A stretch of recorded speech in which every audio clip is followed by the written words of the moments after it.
एक छोटे बीज से ज़ोहो की शुरुआत 1996। टेक्नोलॉजी की दुनिया अभी नई नई थी। चेन्नई के एक छोटे से कमरे में एक सपने ने जन्म लिया। यह सपना था ज़ोहो का।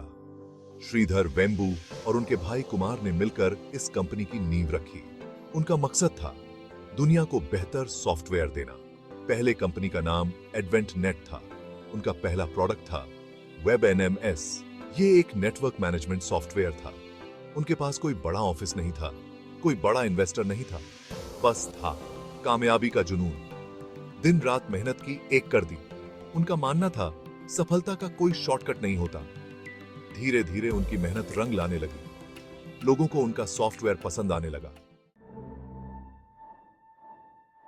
चुनौतियों का सामना, शुरुआती बाधाएं। हर शुरुआत में मुश्किलें तो आती ही हैं। ज़ोहो के लिए भी ये अलग नहीं था। उनके पास पैसे की कमी थी। बड़ी बड़ी कंपनीज पहले से ही मार्केट में थीं। ग्राहकों का भरोसा जीतना आसान नहीं था। लेकिन श्रीधर वेम्बू और उनकी टीम ने हार नहीं मानी। हर चुनौती को एक मौके की तरह देखा। अपने प्रोडक्ट्स को और बेहतर बनाया, ग्राहकों से सीधे बात की, नए नए तरीके अपनाए, सॉफ्टवेयर को इंटरनेट पर उपलब्ध कराया। उस समय यह एकदम नया कॉन्सेप्ट था। लोगों को यह बहुत पसंद आया। धीरे धीरे ज़ोहो का नाम होने लगा। नवाचार की लहर, ज़ोहो का विकास। ज़ोहो ने कभी भी नया करने से पीछे नहीं हटे। नए नए प्रोडक्ट्स लॉन्च किए। Email, CRM, office suite, project management, हर जगह अपनी पहचान बनाई। उनका लक्ष्य था एक ऐसा प्लेटफॉर्म बनाना जो बिजनेस के हर काम को आसान बना दे। उनके प्रोडक्ट्स सस्ते भी थे और इस्तेमाल करने में आसान भी। छोटे और मंझले बिजनेसेस के लिए तो ये किसी वरदान से कम नहीं था। ज़ोहो ने दिखा दिया कि सफलता के लिए आपको हमेशा बड़ा होना जरूरी नहीं, अलग होना जरूरी है। आज ज़ोहो के पास 50 मिलियन से ज्यादा यूजर्स हैं।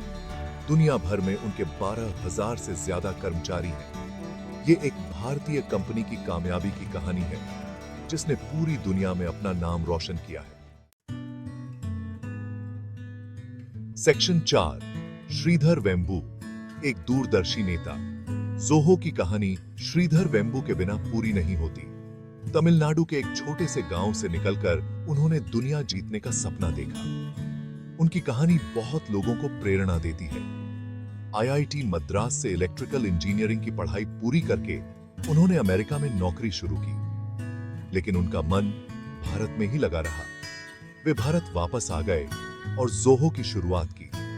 श्रीधर वेम्बू सादगी से रहते हैं।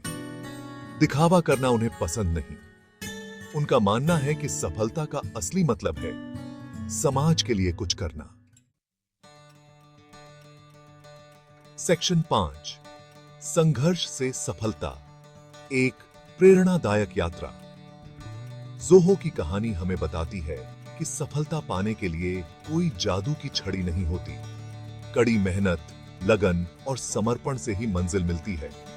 ज़ोहो ने दिखाया कि अगर आपके पास एक अच्छा आइडिया है और आप उस पर पूरा भरोसा रखते हैं, तो आप दुनिया बदल सकते हैं। उनकी कहानी यह भी सिखाती है कि हार मान लेना सही नहीं है।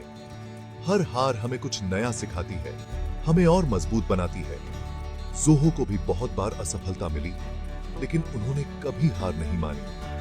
ज़ोहो की कहानी उन सबके लिए प्रेरणा है जो कुछ बड़ा करना चाहते हैं। सेक्शन 6, भविष्य की ओर, ज़ोहो का दृष्टिकोण। आज ज़ोहो पूरी दुनिया में फैली एक बड़ी कंपनी है, लेकिन उनका मकसद सिर्फ पैसे कमाना नहीं है। वे टेक्नोलॉजी का इस्तेमाल समाज की भलाई के लिए करना चाहते हैं। वे गांवों में शिक्षा और नौकरी के मौके बढ़ाना चाहते हैं। ज़ोहो का भविष्य उज्जवल है। उनके पास अनुभवी लोग हैं, प्रतिभाशाली टीम है और एक मजबूत सोच है।